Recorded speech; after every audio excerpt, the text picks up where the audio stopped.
Alright YouTube, this is the decommissioned 120 gallon propane tank that I will be using for my next reverse flow smoker build. Got the old trailer off of it.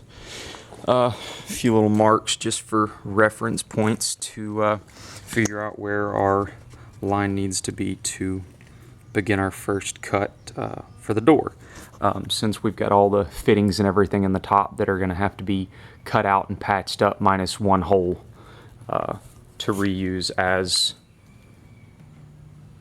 the drain for the drip pan. The rest will be covered. So we're going to move that to the bottom side, and we're going to use the bottom, which has no holes. We'll get her flipped around here in a second. You can see that. Get these tabs cut off of it, and we can cut the top side of the door and go ahead and get the hinges mocked up so that we don't have to try and realign the door once it has been cut out. They're kind of a pain to do that way.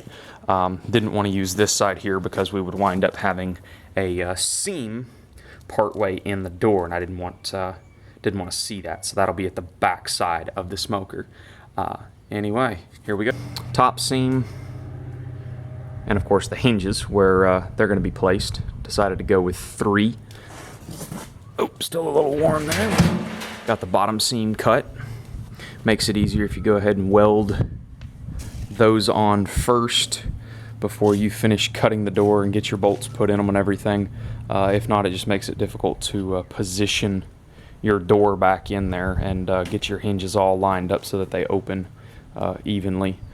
I did cut all of this with a plasma cutter. I thought that it'd give me a better overall look. If I can get my camera to focus here. There we go. It did weld up pretty nice. Seen better, seen worse. But for some reason got a lot of oxidation there.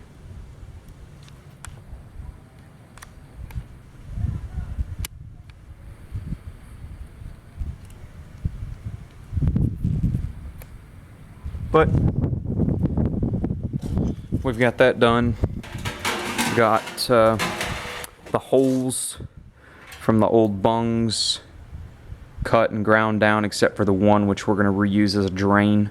I've got another 120 gallon tank that I'm going to use to cut some curved round plugs to put back in those 3 holes.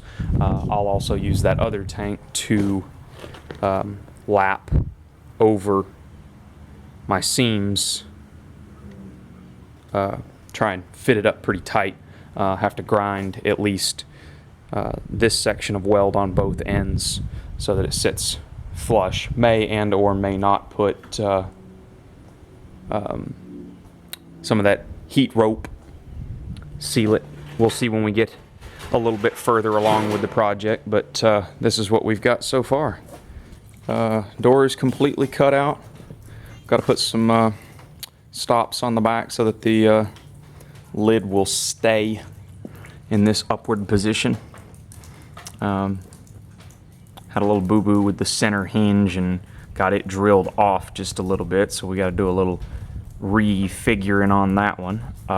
But it cut out pretty clean, but it always does when you're using a plasma, so didn't have too many rough edges. A few bobbles here and there, but it's a cooker, and I'm here to tell you the food does not care. Got the holes welded up in the bottom of the tank, minus the one for the drain. Camera's fogging up here. It's all nasty and wet out today. Got the hole cut out for where the firebox will attach. Got the flanges welded on. Got the stops put behind the hinges so that when the lid comes up, it doesn't go all the way over. Did go ahead and fully weld the lid. Had a few bobbles here and there, but did pretty well. Gonna put an 8-inch Cool Touch handle there on the front. We're gonna do a 6-inch pipe here in the end. I don't think a 5's enough. But anyway, we'll get there when we get there. But made a little more progress today.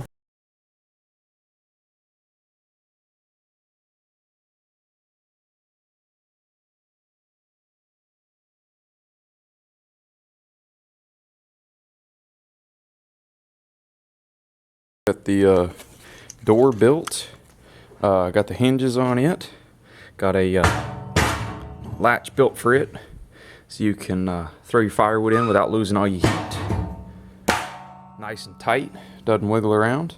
Got the draft fixed up so I can adjust it. Built a second set of hinges on the back side here, so that you can open the big door when you're ready to empty it all out and clean it.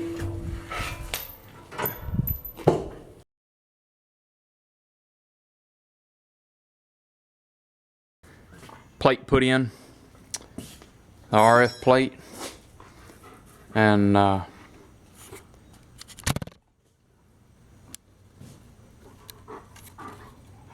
we go. You can see in there now. Uma, leave me alone. I'm busy. Dog wants to be in the video. Ain't that right, Uma? Can you say hi? Huh? Can you say hi? Huh? Can you say hi? Yeah, you say hi? Good girl. Anyway, guys, just wanted to give a little progress update. Next is the damper on top, the grates, all the slide outs, and then I guess we can go ahead and start building the trailer. But for now, here it is. Stay tuned.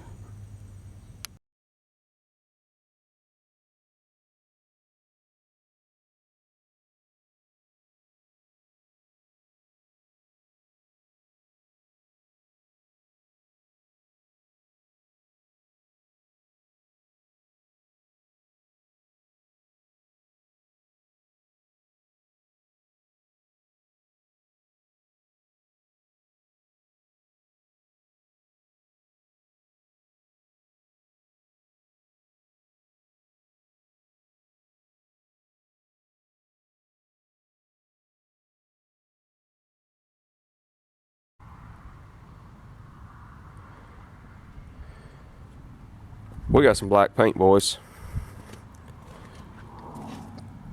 3 coats. Just used Rust-Oleum high temp, the 1200 degree paint. Did tape off the wire in plug-ins for the lights so that they wouldn't have any issues. Got pretty good coverage out of it. A few splatter spots here and there from the welding that I didn't get off, but you know what? The food inside ain't gonna care about them little spots. Should have got one more coat on the flue pipe, see a few pity spots that didn't cover just the greatest, but for the most part, it did well. It laid down nice. Again, I did use my HVLP sprayer. I did not reduce the paint, did not lay a primer. I don't even know if anybody makes a high temp primer. And I knew that my regular automotive primers were not gonna stick under the heat, so I didn't waste my time or my money on it. It turned out pretty good. It's been sprayed for about an hour here, and we're gonna give it the rest of the afternoon. I want to say it's 2-3 o'clock, and in the morning we'll come back, we'll throw the gauges in it, get the tires on it, the jack, and we'll huck the shelf on, trying to decide whether I'm gonna polish the shelf or not. But guys, I don't know what you think, but I guess for my first smoker build, it turned out pretty decent. Full shot there. Overall, it's 12 foot long, weighs about 1,850 pounds. without any storage. You know, if you've got anything in this storage compartment, or you've got a propane bottle or a cooler mounted up front, or anything inside the little wood basket, of course it will weigh more. But as it sits, it's about 1,850 pounds. And I did use a 3,500 pound axle, 3,500 pound, well, 1,750 each on the springs, and 3,500 pound hubs. So a little overkill on the axle, but I wanted to make sure that it was good and sturdy. It was going to be able to withstand a pretty good load on it all the time. And I thought that was the best way to go. LEDs for the back. Get those and we'll show you what they look like. I got them sitting in the shop here. Wood rack's getting a little low. It's probably time to fill that one back up. And here we go. There's our 5-inch gauges, Teltrues, non-adjustable. That's the removable jack. You just pull a snap ring out of it. It'll slide right off, makes it easy for paint and moving. If you've got a set of rollers that you put on one, I'm thinking about building one with dolly rollers that come out. You know, put one tire here and then another tire on the other side, and maybe 2 lawnmower tires, something to help it roll real easy. But we've got those to put back on. And if I can remember what I did with my lights. Losing my marbles here, guys. I've had too much going on this morning. Got to try and get a little firewood split this afternoon. Go over here and check this toolbox. Hey, looky there, looky there. All right, LEDs. Got the little rubber grommets in them, keep them from rattling around. And there's another little project we've got, making a 4-door Peterbilt. That's going to be my dad's pickup truck. Anyway, it's in the works. Too many projects, guys, too many projects. Anyway, back to the cooker. There's those things. And while we're at it here, I'm going to show you what I have found to be the best wood or size of wood split to run the cooker. I try and find stuff and just split it in half. Took my chainsaw there anywhere from 7 to 10 inches or so.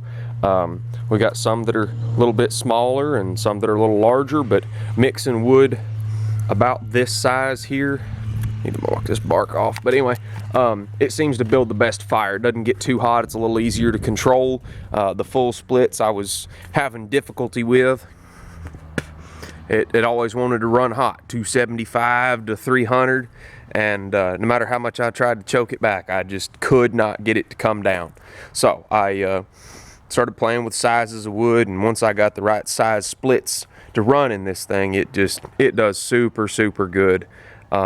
I personally like to cook about that 225 mark, so I try and build a fire to match the temperature I want to run at. Anyway, guys, I'd open it up for you, but it's wet, so we'll wait, and we'll get her opened up here in a little bit when it dries off. All right, guys, we've got her put together. Stainless shelves on it, gauges is in it, got the tail lights on.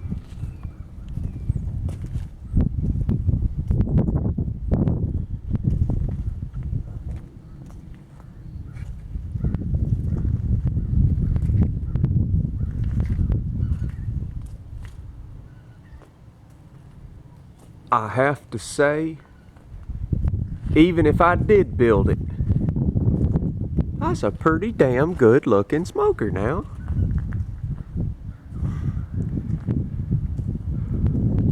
$50 hours, man hours getting it done. Maybe my second one I can do in a little bit less. Kind of know what direction I want to go and what I like to do with them. So I appreciate you guys watching with me and being here during this process. It's been a fun little project. I'm gonna see if I can't get this one sold and do another one. Stay tuned.